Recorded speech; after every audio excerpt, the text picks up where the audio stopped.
Recording এ Indian telecom চকপাটলি বাজার। তার মানে লা ইলাহা ইল্লাল্লাহ মুহাম্মাদুর রাসূলুল্লাহ এই কলমাটা যারা পড়েছেন, স্বীকার করেছেন, বুকের ভিতরে বিশ্বাস করেছেন, তাদের সবাইকে আল্লাহ এক করে বললেন যে তোমরাই হলে পৃথিবীর ভিতরে সবচেয়ে ভালো উম্মত। মানে উম্মাতুন মানে এটা কেউ বলে? এইটা কেলেঙ্কারি, জিজ্ঞেস করেন না। রজব আলী সাহেব যখন বক্তৃতা করছিলেন, আসে কাছাকাছি এসে একটু যে হুজুর উম্মত মানে বুঝতে পারেন, একটু বলেন। জি জি,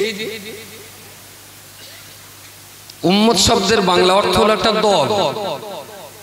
একটা দল, যেমন কংগ্রেসের একটা দল, সিপিএম এর একটা দল, বিজেপির একটা দল। আমরা দলটা খুব ভালো বুঝি বাংলা ভাষায়। তো আপনারা, আমরা বাংলা যারে বলি দল, আরবিতে তারে বলে কথা বলে উম্মাত। আমরা বলি শেষ নবীর উম্মত। তার মানে শেষ নবীর দলে, মাশাআল্লাহ, শেষ নবী যে দলে আমরা সেই দলে। উম্মাতুন মানে হলো দল। কুনতুম খায়রা উম্মাহ। তো লা ইলাহা ইল্লাল্লাহ মুহাম্মাদুর রাসূলুল্লাহ এই কলমাটা যারা পড়েছেন, আল্লাহ তাদেরকেই বললেন যে তোমরাই হলে পৃথিবীতে সবচেয়ে ভালো।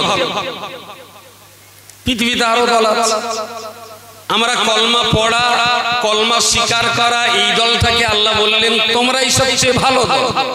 তাহলে আমাদের বাইরে তো আরো দল আছে। যারা কলমা না পড়ে তারা একটা দল, যারা আল্লাহকে মোটে স্বীকার করে না, যারা নাস্তিক, তাদের একটা দল, আমাদের একটা দল। তো আমাদের এই দলটাকে আল্লাহ বললেন তোমরাই হলে সবচেয়ে ভালো দল। আর তোমাদের দুটো দায়িত্ব, তোমরা সৎ কাজের আদেশ করবে আর অসৎ কাজে নিষেধ। আচ্ছা, উম্মতে মুহাম্মাদীদেরকেই যখন আল্লাহ বললেন যে তোমরাই ভালো দল, তোমাদের দুটো দায়িত্ব, সৎ কাজের আদেশ আর অসৎ কাজের নিষেধ। টোটাল কলমা পড়া মানুষদেরকে এক করে আল্লাহ বললেন। আমি যে আয়াতটা পড়েছি, অলতাকুম মিনকুম উম্মাতুন, কলমা পড়া এই মানুষের ভিতরে আল্লাহ বললেন তোমরা যারা কলমা পড়েছো ওই দলের ভিতরে আর একটা দল এমন হতে হবে যে দলটা ইয়ামুরুনা বিল মারুফ, মানুষকে ভালো কাজের দিকে ডাকে, ওয়া ইয়ানহাউনা আনিল মুনকার, মানুষকে খারাপ কাজ করতে নিষেধ করবে। তাহলে ভালো কাজের দিকে ডাকা, রজব আলী সাহেব যে আয়াতটা পড়েছেন এই আয়াতের মর্ম অনুযায়ী এই দায়িত্বটা সমস্ত মুসলমান। আপনি কলমা স্বীকার করেছেন মানে চোখের সামনে জ্বলন্ত ঘর দেখলে পানি তোলা আপনার ডিউটি। আপনি কলমা পড়েছেন মানে দুটো মানুষ ঝগড়া বাঁধালে মিটিয়ে দেওয়ার ডিউটি আপনার। আপনি কলমা পড়েছেন মানে কেউ যদি কারো উপরে জুলুম করে তাহলে অত্যাচারিত ব্যক্তির পাশে দাঁড়িয়ে অত্যাচারকারী মানুষকে শান্ত করে দেওয়া। আপনি কলমা পড়েছেন মানে কেউ যদি কারো কাছ থেকে কেড়ে খেতে চায়, আপনি দেখতে পেলে আপনার দায়িত্ব সেখানে যে বাধা দেওয়া, জোর মালটা তুমি কেড়ে খেও না। পৃথিবীতে শান্তি প্রতিষ্ঠা করার জন্যই আল্লাহ মুসলমানদেরকে দায়িত্ব দিয়েছেন। সুবহানাল্লাহ, একটু মহব্বত করে বলে। পৃথিবীতে সবাই আগুন লাগাবে, থামানোর দায়িত্ব কাদের? থামানোর দায়িত্ব মুসলমান। সবাই ঝগড়া বাঁধাবে, ফয়সালা করার ডিউটি মুসলমান। সবাই অশান্তি পাকাবে, শান্তি প্রতিষ্ঠা করার ডিউটি মুসলমান। সবাই কেড়ে খাবে, আর ঘরের খাবার দিয়ে ক্ষুধার্ত ব্যক্তিকে খাওয়ানোর দায়িত্ব মুসলমানদের। পৃথিবীতে একে অপরের পোশাক নিয়ে খুলে উলঙ্গ করে বেইজ্জতি করবে, বাড়ির পোশাক নিয়ে উলঙ্গ ব্যক্তির ইজ্জত রক্ষা করার দায়িত্ব মুসলমানদের। যে জাতি পৃথিবীর আগুন নেভাবার দায়িত্ব নিয়েছে, যে জাতি ঝগড়া মেটাবার দায়িত্ব নিয়েছে, যে জাতি দাঙ্গা মেটাবার দায়িত্ব নিয়েছে, যে জাতি সমস্যা সমাধানের দায়িত্ব নিয়েছে, আজকে সেই জাতি এত বেশি সমস্যায় জড়িয়ে পড়ল কেন? আমার কথাটা কি কোনো জড়তা আছে? বসিরহাট কোর্টে চলুন, যদি 100 কেস থাকে 90টা কেস মুসলমান হয়েছে। ভুল বলছি আমি? জেলখানার ভিতরে চলুন, যে 100 থাকে তো 92টা মুসলমান। ওইগুলো কি খুব শান্তি জায়গা? ওইগুলো তাহলে মুসলমান তো শান্তি কামি জাতি, ওরা ওখানে গেল। আপনি 100 চুল্লুখোর খুঁজে বার করুন, তার ভিতরে মুসলমান 1-2 পাওয়া যাবে বলে? চুল্লুখোর হ্যাঁ কেরাম হতে পারে 100-র ভেতরে 3টে হাফ। যদি মাঠের জমি 100 আল টেরা বেঁকা হয়ে যায় ঠেলে ঠেলে, এতে মুসলমান করা আছে 100-র ভেতরে? তাহলে এই জাতিটার কপালে এত বাস পড়ল কেন? এতে তো দায়িত্ব ছিল লোকে আল ঠেলবে তুই সোজা করে দিবি, এতে তো দায়িত্ব ছিল লোকে মারপিট করবো তোরা থেকেই দিবি। এই জাতির তো দায়িত্ব ছিল লোকে আগুন লাগাবে তোরা পানি তুলে থামিয়ে দিবি। আজকে সেই জাতির কপালে এত আগুন কেন লাগলো? আমার আল্লাহ পাক রব্বুল আলামিন কোরআন শরীফের অপর একটা জায়গায় বলেছেন, ওয়ালতাকুম মিনকুম উম্মাতুন ইয়াদউনা ইলাল খাইরি। হে পৃথিবীর মনুষ্য জাতি, তোমরা যারা ঈমানের কলমা পড়েছো, লা ইলাহা ইল্লাল্লাহ, এক আল্লাহ ছাড়া দ্বিতীয় কোনো মাবুদ নাই, এই কথা যারা বিশ্বাস করে নিয়েছো, মুহাম্মাদুর রাসূলুল্লাহ, আমার নবী মুহাম্মদকে রাসূল বলে যারা স্বীকার করে নিয়েছো, আমি আল্লাহ তোমাদিগের জন্য বলছি, ইয়ামুরু, আমি আল্লাহ তোমাদিগের জন্য বলছি, ইয়াদউনা ইলাল খাইরি, তোমরা পৃথিবীর মানুষ দিগকে অবশ্যই সব সময় ভালোর দিকে ডাক দেবে, তোমরা মানুষকে ভালো করার চেষ্টা করবে। সেই মানুষটা হিন্দু কিংবা খ্রিস্টান, মাতাল কিংবা গুন্ডা, চোর কিংবা খুনি আসামি, বৌদ্ধ কিংবা নাসারা, সেই লোকটা কোন জাতের কোন ধর্মের দেখার দরকার হবে না। যার দ্বারাতে পৃথিবীতে অশান্তি হবে, যার কারণে দুনিয়ায় আগুন জ্বালিয়ে দেওয়া হবে, যার কারণে মানুষের কাছ থেকে শান্তি চলে যাবে, এদের সবাইকে ভালো দিকে ডাকার জন্য হে মুসলমান জাতি, তোমাদের ভিতরে একটা দল এমন তৈরি হোক যারা সমস্ত অশান্তি থেকে বাঁচিয়ে মনুষ্য জাতিকে ভালো দিকে আহ্বান করবে। মুসলমানরা বিশ্বের ভেতরে ভালো যাবে, আর সেই ভালো জাতির ভিতরে আর একটা দল তৈরি হতে হবে, যে দলের দায়িত্ব থাকবে সবাইকে ভালোর দিকে ডাকা। এই শোনো, 30 টাকাতে তুমি চুল্লুটা খেয়ে না, একটু দুধটা খাও। চুল্লু খেলে মাথা ঘুরে যাবে, আর দুধ খেলে তোমার হার্ট সবল হবে। এই শোনো, এই 1 ঘন্টা সময় হাঙ্গামায় দাঁড়িয়ে তোমার সময়টা অপচয় নষ্ট না করে তুমি 1 ঘন্টা সময় তোমার মায়ের খেদমত করো। মায়ের একটু মাথাটা টিপে দাও, মায়ের পাটা টিপে দাও, বুড়ো মানুষ হাঁটুর যন্ত্রণা হয়, ওখানে একটু তেলটা মালিশ করে দাও। এই 8 ঘন্টা সময়টা তুমি ড্যান্স হাঙ্গামায় তোমার ইহকাল পরকাল নষ্ট না করে তুমি মায়ের সেবাটা করো, তাতে তোমার কপাল খুলে যাবে। তোমার মা আলেম না, হাজি না, মৌলানা না, মুফতি না, কারি না, পীর না, কিন্তু তোমার মা, তোমার মা ওই আদো আদো বাংলা ভাষায় বলে দেবে, আল্লাহ আঙ্গা খোকা তুই একটু ভালো রেখো আল্লাহ। আচ্ছা, মায়ের এই মুখের, বুড়ো মানুষের মুখের এই ছোট্ট কথাটার ওয়েট কতটা বলে মনে হয়? 1-1.5 কিলো হবে। তাহলে মুসলিম কমিউনিটির ভিতরে এমন একটা দল তৈরি হওয়া উচিত, যে দল, যে গোষ্ঠী, যে কমিউনিটি সমস্ত মানুষের সবসময় ভালোর দিকে ডাকে। আপনার জীবনের রেকর্ড আছে যে একটা মাতাল মদকে খানায় পড়েছে, আপনি আস্তে আস্তে যেয়ে তার হাতটা তুলে বাড়ি পৌঁছে দিলেন, পরের দিন মাথা ঠান্ডা হলে বললেন খোকা এইটা না খেতে নেই। এই কাজটা কে করেছেন? একবার হাত তোলে, একটুখানি অন্তত তোলে। হ্যাঁ, বরঞ্চ থুতু দিয়েছেন। মদখোরের মেয়ের বেতে শাড়ি খেতে যাচ্ছে, তোর বাড়ি দিয়ে আসছে।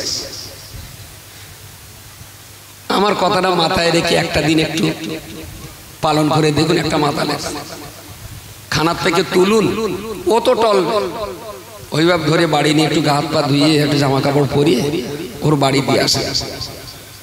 ওর মাথা ঠান্ডা হলে যদি আপনার পায়ে জড়িয়ে ধরে না কাঁদে, আমার কান বলে দেবেন।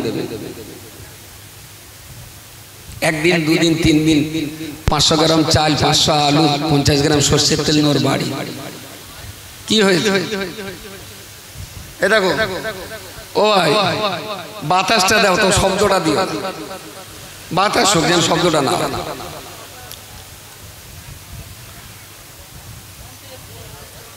একদিন, দুদিন, 3 দিন একটা মাতাল তার বাড়িতে পৌঁছে দেবেন। দেখবেন একটা দিনে ওই মাতালকে আপনি বলুন, এ দেখো এ দুটো চাল নেইছি, আলু নেইছি, ডাল নেইছি, ফুটকে বাচ্চা কটার খাওয়া। ও তো বলবে বউটারে একটু চা কর, হাইসা বেশি একটু চা কর। 1 কাপ চা করে আপনার সামনে দেবে। আচ্ছা রশিদ, তুই যে আমার চাটা দিচ্ছিস আমি কি করে খাই বলদিন? দেখি তোর এই চা খেলি না, এখন সারা গ্রামের লোক আমার পেছনে লাগবেন, বলবেন হাই সাহেব মাতালের বাড়ি চা খেয়ে। তুই দিচ্ছিস, আমারও খাতে ইচ্ছা হচ্ছে, কিন্তু পাবলিক আমার কি বলে বল। তা তুই চাটা রাখছো না, আমি তোর বাড়ি আবার আসবো, তোর সুবিধা অসুবিধা হলে আমার বলিস। একদিন, দুদিন, 3 দিন করুন। ওই মাতাল একদিন ঘুরে দাঁড়িয়ে বলবে, চাচা কথা দিচ্ছে ওই সোর আর মুখী তুলবো না, তুমি চাটা খাও। কিন্তু তার ভালো হওয়ার পরিবেশটা তো আপনাকে তৈরি করে দিতে হবে। তাকে সমাজের মূল স্রোতে ফিরিয়ে আনার চেষ্টাটা তো আপনাকে করতে হবে। শুধু মাইকে ফতোয়া দিয়ে, আমি যখন ফতোয়া দেব মদ খাওয়া হারাম, মদ খেলি জাহান্নামে পড়তে হবে, ও তো তখন চুল্লু খেয়ে বাঁশ বাগানে। আমার কোনো কথা কি তার কানে যাবে? এখন স্টেজে মারার কাজ না, ফিল্ডে লেবে কাজ করতে হবে, তাহলে সমাজ পাল্টাবে। প্রিয় শ্রোতা মণ্ডলী, মনে রাখুন, আমি আপনাকে বলতে চাইছি, ইতিহাস প্রসিদ্ধ ঘটনা আপনাদের জানা থাকবে। আমার আপনার নবী মুহাম্মদুর রাসূলুল্লাহ সাল্লাল্লাহু আলাইহি ওয়াসাল্লাম নিজের বাড়ি থেকে বেরিয়ে মসজিদুল হারামে প্রবেশ করবেন। সেদিনকার রাস্তা এত সুন্দর, মার্বেল টালির রাস্তা ছিল না, স্টোন চিপের সমান করা রাস্তা ছিল না। সেদিন মক্কা তো আপনার জনাকীর্ণ অবস্থায় জঙ্গলে পরিপূর্ণ ছিল। 2 ধারে কষার জঙ্গল, মাঝখানে সরু রাস্তা দিয়ে রাসূলুল্লাহকে মক্কার মসজিদুল হারামে যেতে হতো। নবীর ঘর থেকে মসজিদুল হারাম পর্যন্ত হেঁটে আসতে খুব বেশি 4 থেকে 5 মিনিট সময় লাগবে। ওই সরু রাস্তা দিয়ে তিনি হেঁটে যাবেন। ওই রাস্তায় যেতে যেতে একটা জায়গায় লক্ষ্য করে দেখলেন কঠিন বিষাক্ত কাঁটা পথের উপরে দেওয়া আছে। তো নবী কাঁটাটা তুলে নিজেও পাত দিয়ে চটকালেন না, তুলে ওটা জঙ্গলে রেখে চলে গেলেন। নামাজ পড়ে ফিরবেন, দেখেন আবার তুলে সরিয়ে দিয়ে আবার চলে গেলেন। পরের দিন যাচ্ছেন, দেখলেন আবার। তা জিজ্ঞেস করলেন, হ্যাঁ রোজ রোজ কি লোকের বোঝাতে কাঁটা পড়ে যায়? 1 দিন নয় পড়ে, তার রোজ পড়ে। আর তারপরে 3-4 পিস কাঁটার বেশিও পড়ে না, কোনো পড়ে না। তাহলে মোহাম্মদ, তোমার পায়ে কাঁটা ফুটলে তোমার কষ্ট হবে, সেই জন্য একটা বুড়ি হিংসা করে দেয়। বলে তাই? তাইলে আমার কষ্ট দেওয়ার জন্য কি হিংসা করে কাঁটা দেয়? বলে হ্যাঁ। তো নবী আর কোনো কিছু না বলে যাচ্ছেন, আসছেন, কাঁটা তুলে দিচ্ছেন। হঠাৎ একদিন কাঁটা নেই। বুড়ি তো রোজ কাঁটা দিত, আজকে দিলে না, তাহলে তার কিছু একটা হয়েছে, বোধ হয় কিছু একটা হয়েছে। নবী চলে গেছেন তার বাড়ি গিয়ে মামা করে ডাক দিলেন। বুড়ি তখন জ্বরে, কোঁথানি জ্বরে পোকো করতে। কে তুমি? বললাম আমি মোহাম্মদ। এসো। বসলেন মাথার কাছে। তাহলে বাবা তুমি আমার বাড়ি? তাহলে চাচিমা আমি পথে দিয়ে যাই, শুনলাম ওই পথে রোজ আপনি কাঁটা দেন, আর আমি কাঁটা সরিয়ে সরিয়ে যাই, আজকে কাঁটা নেই, তাহলে ভাবলুম আপনার নিশ্চয়ই শরীর টরীর খারাপ, তাই আপনাকে দেখতে এসেছি। সুবহানাল্লাহ, সুবহানাল্লাহ। আচ্ছা, এই যদি হয় মুসলমানদের নবী, তাহলে সেই জাতি কোনোদিন রাস্তায় ফোঁটা মারতে পারে? সেই জাতি কোনোদিন পথ আটকাতে পারে? যে আল দিয়ে লোকে একটি মাঠে যাবে, ধানের বোঝা ববে, পাটের বোঝা ববে, শালা যে আল দিয়ে আগে হাতি হাঁটতে পারতো সেই আল খাওয়াবিনে এখন এত পাতলা হয়ে গেছে, মনে হবে যেন মাঠের আলগুলো সব সুগার, পিঁপড়ি হাঁটার লাগে। আচ্ছা, আপনার না একটা আল কেটে শুরু করেছে, দুই ধারে যদি 1 বিঘে ছেড়ে দিতেন তাহলে একটা করে ধানের গোছ পড়তো, 1 বিঘেতে একটা ধানের গোছ বাট, তাহলে এই আলটা যদি 1.5 ফুট চওড়া হতো, পাটের বোঝা ধানের বোঝা নিয়ে চাষিরা যখন আল দিয়ে যেতেন তখন বলতেন, ওহ লোকটা খুব উপকার করে, সারা পথ কষ্ট হচ্ছে, আলটা দেখো দিন কি সুন্দর। মনে মনে ইচ্ছা হচ্ছে, জাল্লা জমির মালিক আমাদের হাঁটার জন্য আলটা ফিরিয়ে দেয়, আল্লাহ ভালো রেখো। আর এখন ওই আলি হাঁটতে হাঁটতে একটুখানি তো আল, মাথায় তো 1.5 কুইন্টাল ধানের বোঝা, পা সরিয়ে গেছে নিচে, বোঝাও গেছে বেড়ে, ওখানে বাবা গেছে মা গেছে পড়ি বলে, শালা কোন ক্ষয়কারের ছেলের জমি এটা, হঠাৎ কোনো কায়দা নেই, পোকো কথা এমন করেছে, শালা ওই ক্ষেতের ধানের চাল খাবি তো মিনিটে মিনিটে পেট লাগবে কলেরা, ডাক্তার ওষুধ খুঁজে পাবে। আরে 1 বিঘে জমি ছাড়ুন, ধান না হলে 10 কেজি কম হোক, মাঠে চাষিরা বোঝা নিয়ে আপনার জমির আল দিয়ে যাবে, ওরা যা আপনার জন্য দোয়া করে দেবে, আপনার সেই দোয়ায় আপনার 10 কেজি চালি 20 কেজির পর্তা দেবে। মানুষের দোয়াটা রাখুন। ওই লেবে যাবো এবারে মোসাফা করে করে কবজি ব্যথা, ভাই দোয়া করবেন, আসসালামু আলাইকুম, আলাইসালাম, একটু দোয়া করবেন। আমার কাছে দোয়া নেই, কি করি? তুই তো দোয়ার ঘাড়ে তো আল কেটে তো বচ্চারা কাঁদতে রেখেছিস, দোয়া নিস তো মাঠের আলির থেকে। দোয়া কোনোদিন চেয়ে পাওয়া যায় না, দোয়া মানুষের উপকার করুন, মানুষের কল্যাণ করুন, মনের থেকে দোয়া বেরিয়ে আসবে, মন থেকে দোয়া বেরিয়ে আসবে। আমি বিরাট কিছু করতে পারি কিন্তু একটুখানি করেছি।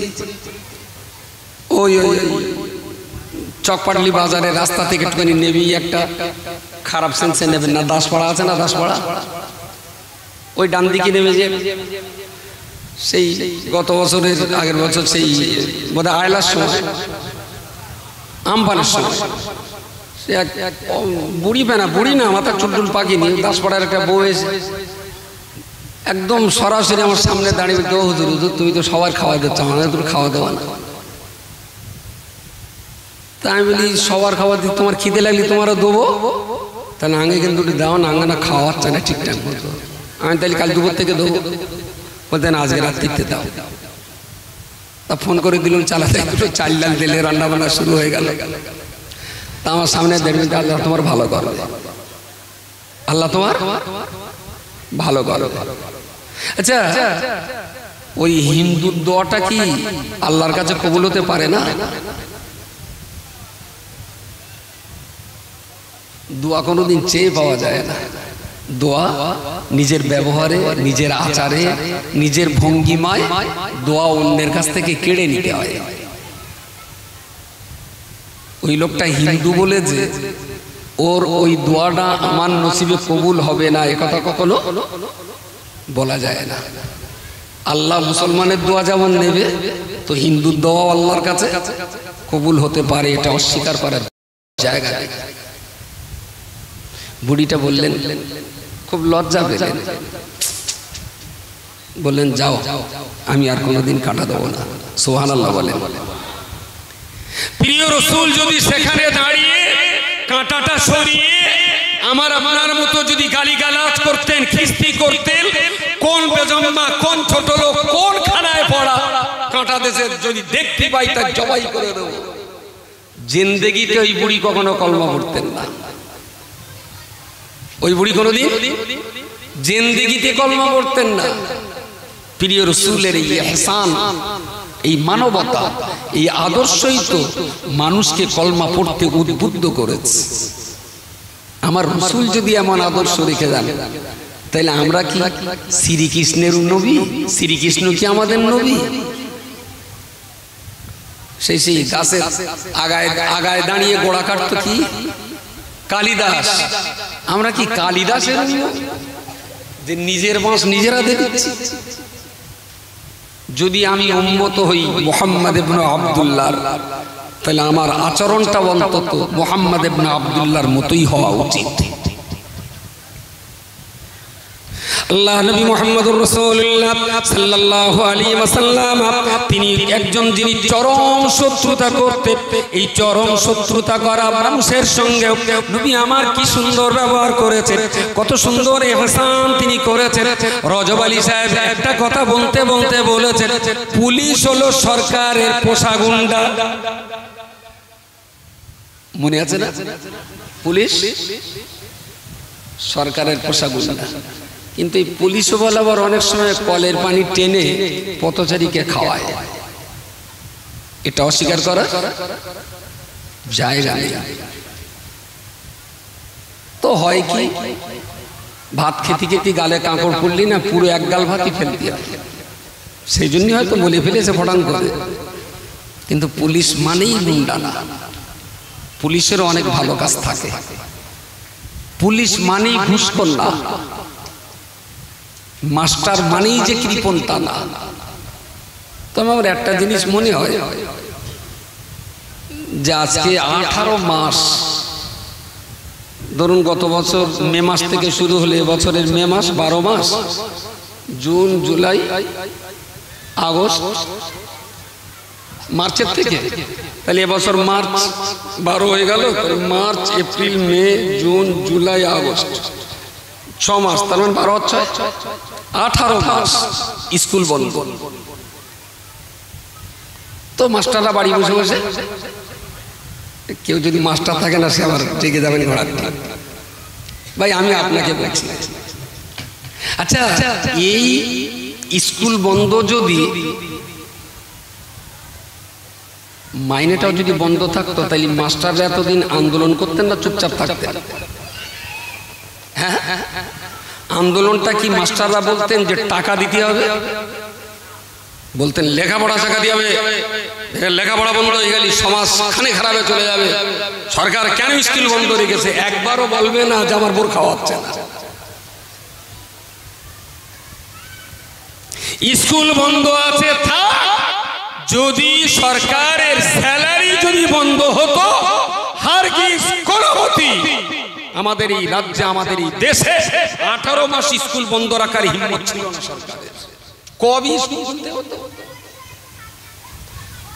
স্যালারি 1008 টাকা মাস্টার আমার বলেছে, ভাই মাস্টারি করতুম, লেখাপড়া সব শেষ হয়ে গেল, আজ 18 মাস ক্লাস না করে করে একটা বাকি 999টা মাস্টার বলতে চলুক নেই ভাই। আর প্রায় মাস্টার এই সুযোগে বাড়ি করতে, এই সুযোগে ঘর বাড়ি দারুণ চলতেছে। তা বলতে দেখো মাস্টাররা ফেসবুকে পোস্ট করতেছে, কোথায় হিমাচল প্রদেশ বেড়াতে গেছে, কোথায় কাশ্মীরে বেড়াতে গেছে, কোথায় না সেই দার্জিলিং এর জলপাইগুড়ি বেড়াতে গেছে। এই সুযোগে কি দারুণ চলছে একদম। ওরা দুবেলা শুধু করোনা, দুবেলা শুধু সব রাসায়নিক করতে, আল্লাহ করোনার 3য় ঢেউ দাও, 4র্থ ঢেউ দাও, 5ম ঢেউ দাও, মরণ পর্যন্ত ঢেউ দাও। যদি বেতন বন্ধ থাকতো, তাহলে বহু শিক্ষা প্রেমীকে ফুটপাতে সেদিন দেখা যায়। অন পে চলছে তো, সেই জন্য এটা যদি পেটা অফ করে দিতে, তখন শিক্ষার দরদে পালান টস টস করতো সব মাস্টারেরা। বিশ্বাস করুন, মাথায় টুপি, গায়ে জুব্বার, মুখে দাড়ি না থাকলে এতদিন 2-5টা স্কুল আমি ভাঙতাম। ও ঘোড়ার ডিম রিকে লাভ পড়ানি শুনুনি, যখন সব ইঁদুর বাদরের বাসা দে ভেঙে এখানে খারাপের চুরি গেছে। পুলিশ যদি ধরতো, আমি করোনা যাক আবার তৈরি করে দেবো। হ্যাঁ, ডেকোরেটর আমার দায়িত্ব মাইকের সামনে বলা, ডেকোরেটরের দায়িত্ব সবার কানে দেওয়া। শুনতে না পেলে আমার দেশ না। আস্তে আস্তে আস্তে আস্তে তো প্রিয় রাসূল সাল্লাল্লাহু আলাইহি ওয়াসাল্লাম তার এই যে চরম সততা নিষ্ঠা, যারা ক্ষতি করেছে তাদের উপকার করা, একটা হাদিসে এসেছে ওয়া আহসিন ইল্লা মান আসা ইলাইকা, যে তোমারে ক্ষতি করে তুমি তা কথা বলে, বাহ বাহ সুন্দর বলেছে, যে তোমারে ক্ষতি করে তুমি তার উপকার করো। কথাটা কার? আমাদের নবীর কথা। এই বুড়িটা কাঁটা দিচ্ছিল, ক্ষতি তো নাকি? নবী দুটো খাবার নিয়ে তাকে দেখতে গেলে মুখে যেমন বলেছেন কাজ করেও তেমন দেখিয়ে দিয়েছেন। হয়তো আপনাদের অনেকের জানা থাকবে, আমাদের এই ভারতবর্ষে মাদ্রাজের একটা সময় খ্রিস্টানদের ষড়যন্ত্রে প্রচুর পরিমাণ মুসলমান তারা খ্রিস্টান হয়ে যায়, বহু মুসলমান খ্রিস্টান হয়ে যায়। এখন এই কথাটা রটে গেছে, অনেক আলেম ওলামা চেষ্টা করছেন মুসলমানদেরকে বোঝাবার যে খ্রিস্টানের রীতিনীতি আদর্শ কি আর আমাদের ইসলামের আদর্শ কি, তোমরা এখান থেকে ওখানে যেও না, ওর চাইতে ইসলামের অনেক সুন্দর নীতি আদর্শ আছে, কিন্তু রক্ষা হচ্ছে না। কিভাবে যে তারা কি করছে, মুসলমান দলে দলে সব খ্রিস্টান হয়ে যাচ্ছে। তো উত্তরপ্রদেশের লাকনো বলে একটা জায়গা আছে, আপনারা অনেকেই জানেন। লাকনোতে একটা আন্তর্জাতিক মানের বড় শিক্ষা প্রতিষ্ঠান আছে, নাদওয়াতুল উলামা লাকনো। এই শিক্ষা প্রতিষ্ঠানের আধুনিক রূপকার ছিলেন মাওলানা আবুল হাসান আলী নদভী সাহেব রহমতুল্লাহ আলাইহি। আবুল হাসান আলী নদভী। তো মাদ্রাজের মানুষেরা ওনার কাছে আসতে, हजरत हमारे मद्राज में बहुत सारे मुसलमान लोगों ने वो इस्लाम छोड़ के मजूसी की तरफ जा रहे हैं, हम लोग उनको समझाने के लिए बहुत कोशिश कर रहा हूँ, लेकिन हम हर टाइम में नाकाम हो जाते हैं। इसीलिए आपके पास हमारी दरख्वास्त है, आप हमारे इधर जाइए और मुसलमान को समझाने के लिए आप कोशिश कीजिए। हमारी उम्मीद है आपके मानंद एक लिखना पढ़ना जानने वाला लोग अगर मुसलमान लोगों को समझाए तो मुसलमान लोग फिर दो मर्तबा मजूसी की तरफ जाएंगे नहीं। আপনি একটু যাবেন, আমাদের এলাকার মানুষদেরকে বোঝাবেন তারা যেন ইসলাম ছেড়ে আর অন্যদিকে না যায়। तो उन्हें एक কথা राजी बोलते ये तो बहुत अच्छी बात है, मैं तो जाने के लिए तैयार हूँ, आप लोग मुकर्रर कीजिए। चले गए। একটা সুন্দর অনুষ্ঠান করা হলো মাদ্রাজ ইউনিভার্সিটির একটা কমিউনিটি হল, হলটার নাম লালি হল। আব্বু কথা বলো না শোনা। মাদ্রাজ ইউনিভার্সিটি লালি হলে একটা দারুণ সুন্দর মনোজ্ঞ অনুষ্ঠান করা হলো, যে ইসলামে কি আছে আর ইসলাম মেনে চললে কি লাভ, ইসলামের সততা নিষ্ঠা আদর্শ কতটা আছে, আর ইসলামই পারে পৃথিবীকে একমাত্র শান্তি দিতে। এই সমস্ত কথা বোঝাবার জন্য আবুল হাসান আলী নদভী সাহেবকে দাওয়াত করলেন, উনি চলে গেলেন। সুন্দর কথা, দারুণ সুন্দর কথা। তো ওই কনফারেন্স হওয়ার পরে যত মুসলমান তার আগে ইসলাম থেকে বেরিয়ে গিয়েছিলেন তারা ওনার বক্তব্য শুনে আবার তারা ফিরে এসে তওবাতুল্লাহ পড়ে কলমা পড়ে পুনরায় তারা ইসলাম গ্রহণ করেছিলেন। সুবহানাল্লাহ সুবহানাল্লাহ। আসলে হাম্মি তাম্মি করে লাভ হবে না, বুঝ পাড়ের চাইতে বড় অস্ত্র আর কিছু নেই। বোঝাতে পারলে মানুষ ফিরবে, বোঝাতে পারলে মানুষ পথ পেয়ে যাবে। তো ঠিকঠাক বোঝানো হয়নি, তারা চলে গিয়েছে। সঠিক বুঝ দেওয়া হয়েছে, আলহামদুলিল্লাহ তারা ফিরে এসেছে। তো বিরাট একটা জয় জয়কার, দারুণ খুশি হয়ে উনি কয়েকদিন থাকলেন সেখানে, মানুষের সঙ্গে কথা বললেন এবার ওখান থেকে আবার জলজাহাজে ফিরবে। তিনি জাহাজে উঠেছেন বাইদি ভাই, উনিও যে জাহাজে উঠেছেন সেই জাহাজে ছিলেন আমাদের বাংলা ভাষার নাম করা খ্যাতিমান কবি রবীন্দ্রনাথ ঠাকুর। উনিও কোথাও সফরে গিয়েছিলেন, ওই জাহাজে ফিরছিলেন। আবুল হাসান আলী নদভী সাহেব তিনি ওই জাহাজে সওয়ার হলেন, উনি ওই জাহাজের একজন প্যাসেঞ্জার। এখন উনি যে আছেন ইনি জানেন না, আর ইনি যে উঠেছেন উনি জানেন। এখন জাহাজের যারা নাবিক ছিলেন তারা কেউ কেউ দুইজনকে চেনে। তো ধর্ম যার যাই হোক না কেন, দুইজন খুব বিখ্যাত ব্যক্তি, খুব বিখ্যাত ব্যক্তি। তো ওনারা এনাকে বললেন যে এই জাহাজে বাংলা ভাষার বিখ্যাত কবি রবি ঠাকুর এই জাহাজে আছে, আপনি কি সাক্ষাৎ করতে চান? তাহলে হ্যাঁ, আরে এত বড় একজন মানুষ এই জাহাজে আছে, চলো না ওর সঙ্গে একটু সাক্ষাৎ করি।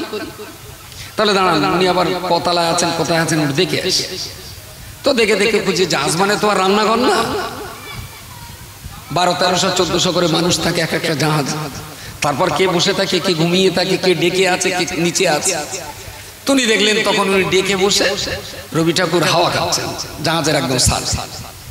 তো ওনার কাছে বললেন, স্যার এই জাহাজে না লখনৌর নাদওয়াতুল উলামার যিনি vice chancellor doctor Abul Hasan Ali Nadvi সাহেব আছেন, আপনি একটু কথা বলবেন? তাহলে তার মানে দুজনকে দেখার জন্য খুব আগ্রহী, শিক্ষিত মানুষ তেমনই।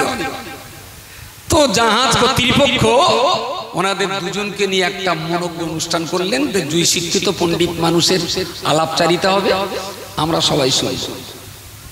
তো দুইজন এক জায়গায় হলেন, বেশ কখনো ইংরেজিতে কখনো হিন্দিতে কথাবার্তা হচ্ছে, দুইজন একে অপরকে বলছেন, বেশ আনন্দ হচ্ছে, সবাই শুনছে। একটা টাইমে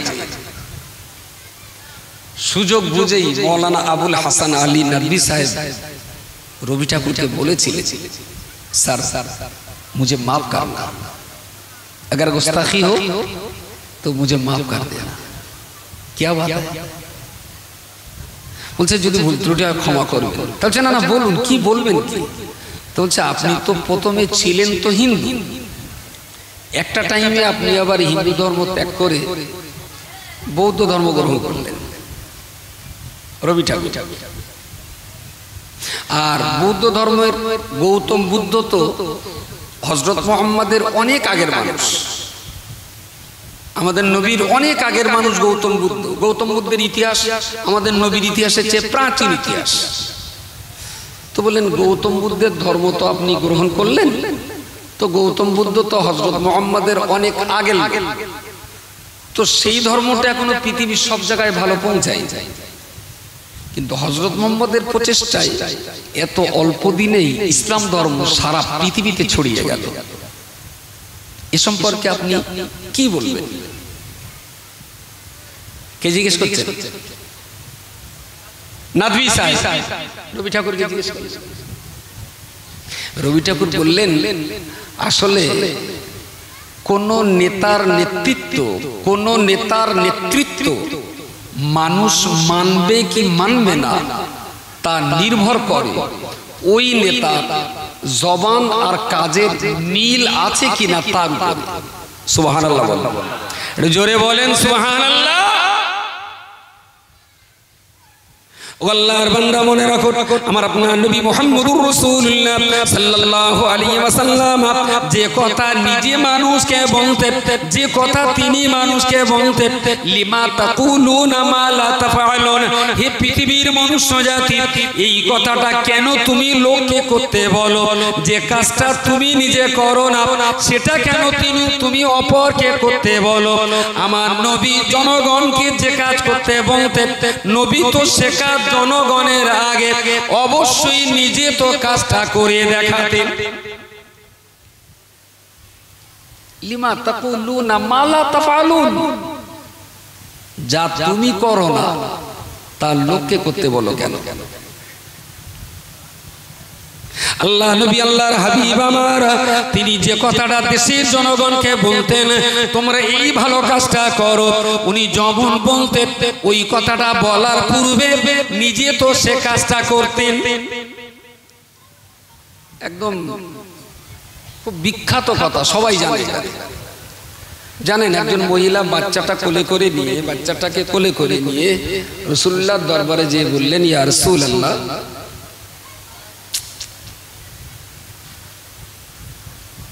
আল্লাহ আমার কান দুটো কেন দিল? ই শালা কান বিয়া মনে মনে বল 2-3 বার বলিছি কান দুটো রে, যে ওদিকে যাই হোক তুই কান দিস, কিন্তু আমার কথাও লাগে না কান দুটো। এই ওর কা দোষ না, আমার কানের দোষ, আসলে ওর কিছু বলিস না, থাক।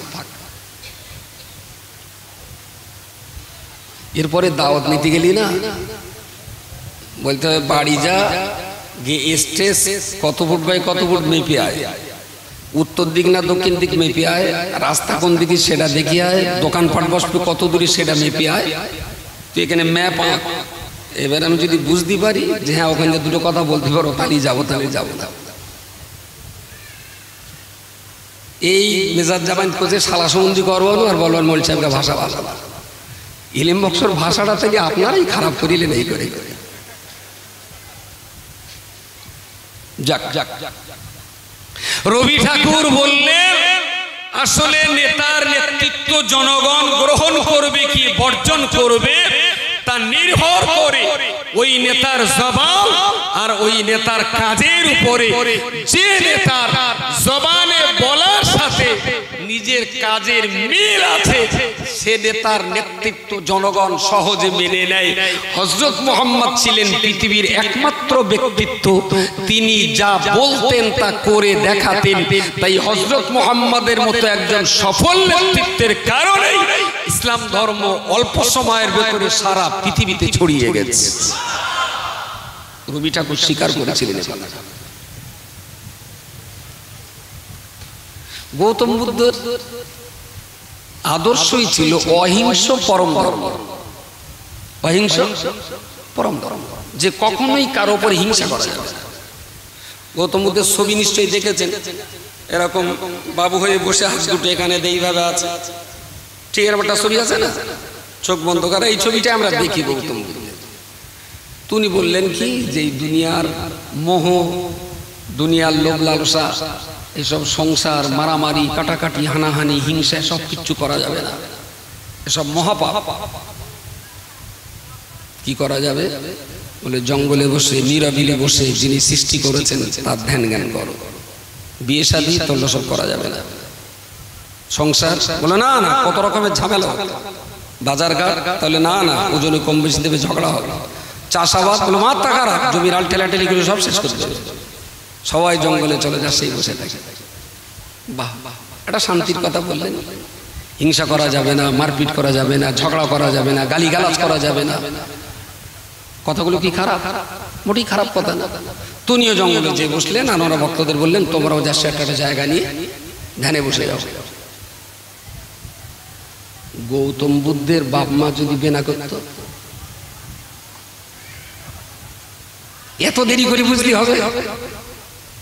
যদি ওনার পিতামাতা এই ঝামেলাটা সহ্য না করতেন, তাহলে কথায় বলে ধর্ম, পরেরটা বলে ধর্ম কর্ম, কথায় বলে সংসার, সংসার ধর্ম, ধর্ম কর্ম, এগুলো কথায় কথায় আমরা বলি। আসলে সংসারও করো, ধর্মও করো, তবে তো তুমি ধার্মিক। আরে নামাজের পাটি বিছিয়ে ইলা জিহাতিল কাবাতের শরীফাতে বলে নিয়ত করতে যাব, ছেলে এসে পাটিতে মুতে দেবে। ছেলে এসে পাটিতে তাও বসে মুতবে না, দেড়গে মুতে দেবে সংসার। আবার আমার সেই পাটি রেখে দিয়ে লুঙ্গি পাল্টে হাত পা দিয়ে আবার নামাজ পড়তে হবে, তবে তো নামাজের প্রতি ভক্তি। ওরে জঙ্গলে গিয়ে 1000 বছরের ইবাদতের চেয়ে এই সংসারের ঝামেলার ভিতরে একদিনের ইবাদত অনেক দামি। জঙ্গলে তো কোনো ঝামেলা নেই, ওখানে গিয়ে আল্লাহ আল্লাহ করো কোনো ব্যাপার না। তুই এই ঝামেলার মাঝখানে আল্লাহরে ডাক, তবে তো বুঝবো তুই আল্লাহরে ভালোবাসিস, তবে তো বুঝবো। গৌতম বুদ্ধ বললেন এসব সংসার ধর্ম টর্ম করলে, সংসার টংসার করলে ধর্ম হবে না, আগে সংসারে ঝাঁটা মারো তাহলে ধর্ম ভালো হবে। আচ্ছা, গৌতম বুদ্ধের এই নীতিটা যদি পৃথিবীর সব মানুষ মেনে নেয়, যে কটা বিয়ে করে ফেলেছে নাককাণ্ডলি অন্যায় স্বীকার করলো, যা করার করেছে আর করবো না, আর আই বুড়ো যে কটা আছে তারাও যদি ওই ধর্ম গ্রহণ করে বলে আমরা আর বিয়ে করবো না, আই বুড়ি যে কটা আছে ও কটাও বললো আমরা আর বিয়ে করবো না, তাহলে এই কটা মানুষ মরিয়ে গেলে মন্দিরে পুজো দেবে কাটা আর মসজিদে নামাজ পড়বে কাটা? কথা পাওয়া যায়নি। ইসলাম বৈরাগ্য আদর্শে বিশ্বাসী না। পৃথিবীতে মানুষ হলো সেরা সম্পদ। সুতরাং আমার বাবা মা জন্ম দিয়ে আমাকে লেখাপড়া শিখিয়ে প্রতিষ্ঠিত করে গেছে, আমারও দায়িত্ব মৃত্যুর পরে আমার এই গ্রাম, আমার এই বাড়ি, আমার এই দেশ, আমার এই রাজ্য সচল রাখার জন্য পরবর্তী প্রজন্ম ফিট করে দেওয়া। আর এই সাংসারিক হাজার জটিলতা ঝঞ্ঝাট ঝামেলা, এর ভিতরেই তো আমাকে আল্লাহকে রাখতে হবে। আমি সংসার করব, ওজনে কম দেব না। আমি চাষ করব, জমির আইলটা ঠেলবো না।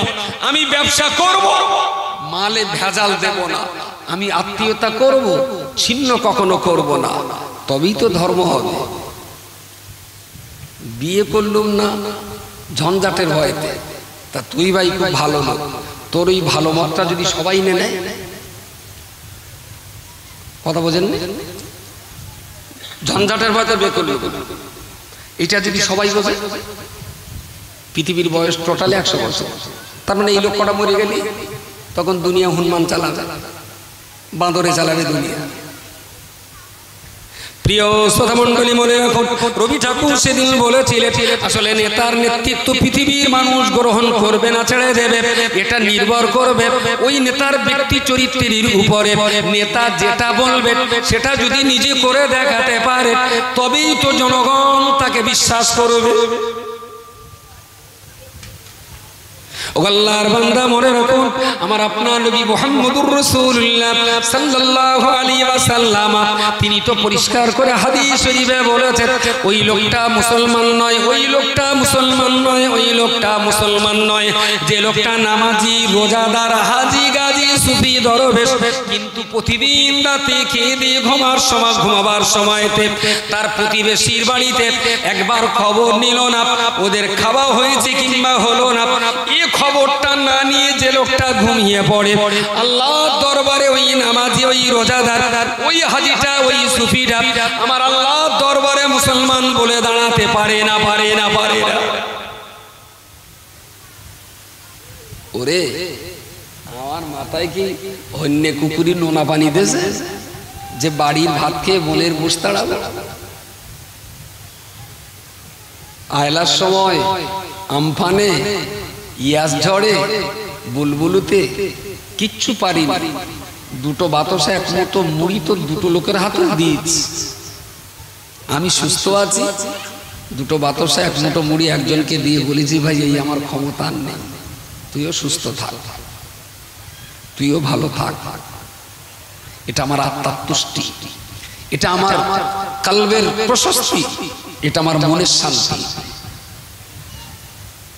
প্রিয় নবী যখন প্রিয় নবী যখন আমার আবু তালেবের বাড়িতে থাকতেন, রাসূলুল্লাহর আম্মা ইন্তেকাল করলেন, আব্দুল মুত্তালিব দাদু নবীর দেখভাল করতেন। আব্দুল মুত্তালিব দুনিয়া ছেড়ে চলে যাবার পূর্বে নিজের 11টা সন্তানকে ডেকে ডুকে নাতি মুহাম্মদুর রাসূলুল্লাহকে দেখভাল করার জন্য আবু তালেবের উপরে দায়িত্ব দিয়ে দিলেন। আবু তালেব রাসূলুল্লাহকে নিয়ে সুন্দর আদর যত্নে রেখে দিয়েছেন। নবীর বয়স তখন মাত্র 9 বছর। চাচি আম্মা দুপুর বেলা একটু রুটি আর একটু গোশত, রুটি আর একটু গোশত রান্না করেছেন। নবীর ভাগ্যে সেদিন 2 পিস রুটি পড়েছে। চাচি আম্মা নবীর একটু আপনার প্লেটে একটু পিরিসে একটু গোশত দিয়েছেন আর 2 পিস রুটি দিয়েছেন। ওই রুটির টুকরো চিনে চিনে খেতে খেতে নবী আমার হঠাৎ করে রুটি আর গোশত গোশের বা আপনার পেয়ালার বাড়ি আপনার পেয়ালার গোষ্ঠের পেয়ালাটা ধরে নিয়ে উদ্দেশ্যে দৌড়িয়ে গেলেন। চাচি আম্মা জিজ্ঞেস করছেন, বাবা কোথায় যাবি? হাতের গোস্ত পড়ে যাবে। কোথায় যাবি? রুটি হারিয়ে যাবে। কোনো কথার জবাব না দিয়ে ঘর থেকে বেরিয়ে পড়লেন। এক আধ ঘন্টা পরে ফিরে এলেন। চাচি আম্মা জিজ্ঞেস করলেন, বাবা রুটি আর গোস্ত নিয়ে চলে গেলে কেন? নবী আমার 9 বছরের বাচ্চা নবী আমার চাচি আম্মাকে লক্ষ্য করে বললেন, চাচিমা চাচিমা চাচিমা, আপনি কি জানেন না আমাদের মহল্লা শেষ প্রান্তে একটা মানুষ কয়েকদিন আগে মারা গেছেন। ওই মানুষটার কয়েকটা বাচ্চা কাচ্চা স্ত্রী রয়েছে। ওদের আজকে খাওয়া দাওয়ার ব্যাপারটা আমি জানতাম না। আমার হঠাৎ করে মনে হলো ওদের বাড়িতে তো রোজগার করার কেউ নেই, সম্ভবত তাদের বাড়িতে আজ দুপুরে খাওয়া দাওয়া হবে না। তাই 2 টুকরো রুটি খেতে খেতে আমার মনে পড়লো, ও চাচিমা মনে রাখুন যে আমার কথায় মনে পড়লো। আমি সঙ্গে সঙ্গে রুটি আর গোস্তের পেয়ালা নিয়ে দেখলাম সত্যি ওদের বাড়িতে আজ রান্না বান্নার কিছু ছিল না। আমার রুটি 1.5 পিস রুটি আর পেয়ালার গোস্ত চিনে চিড়ে ওদের বাড়ির সবাইকে খাইয়ে দিয়েছি। ওরাও হাসে ফেলেছে, শান্তি পেয়েছে। আমি মুহাম্মদ শান্তি নিয়ে আমি আপনার ঘরে ফিরে এসেছি। লিমা তাকুলুনা মা লা তাফআলুন। পরিণত বয়সে যে বললেন, যে হাজি, যে নামাজি, যে রোজাদার প্রতিবেশীদের পেটের খবর না নিয়ে নিজে উদর পূর্ণ করে খেয়ে ঘুমিয়ে পড়ে, ওই লোকটা মুসলমান না। এ কথাটা বলেছেন 55 বছর বয়সে, আর নিজে না খেয়ে লোককে খাইয়েছেন 9 বছর বয়স। নিজে করেছেন, তারপরে কথা বলেন, তারপরে অপরকে বলেছেন। দ্যাট ইজ ইসলাম। এই তো নবী। وأحسن إلى من أساء إليك وأحسن إلى من أساء إليك وأحسن وأحسن وأحسن يا আমার প্রিয় সাহাবী আবু বকর, ওমর, ওসমান, তালহা, জুবাইর, খালিদ বিন ওয়ালিদ, ওয়াহসিন ওয়াহসিন ওয়াহসিন। আমি মুহাম্মদুর রাসূলুল্লাহ তোমাদের বলছি, তোমরা উপকার করবে, উপকার করবে, উপকার করবে। খবরদার কোনোদিন ক্ষতি করার চেষ্টা করবে না। ইলা মান আসা ইলাইকা, কেউ যদি তোমারে ক্ষতি করে, কেউ যদি তোমাকে ঠকিয়ে দেয়, কেউ যদি তোমাকে বোকা বানায়, কেউ যদি তোমার লোকসান ঘটায়, আমি মুহাম্মদ তোমার বলছি প্রতিশোধ কখনো নেবে না। যে লোকটা তোমার ক্ষতি করবে, তুমি পাল্টা ওই লোকটার ওয়াহসিন উপকার করো, কল্যাণ করো, উপকার করো। আল্লাহর বান্দা মনে রাখুন, যে বুড়িটা নবীর পথে কাঁটা বিছিয়ে দিয়েছিল, নবী আমার সুযোগ পেয়ে সেই বুড়িটার উপকার করেছে।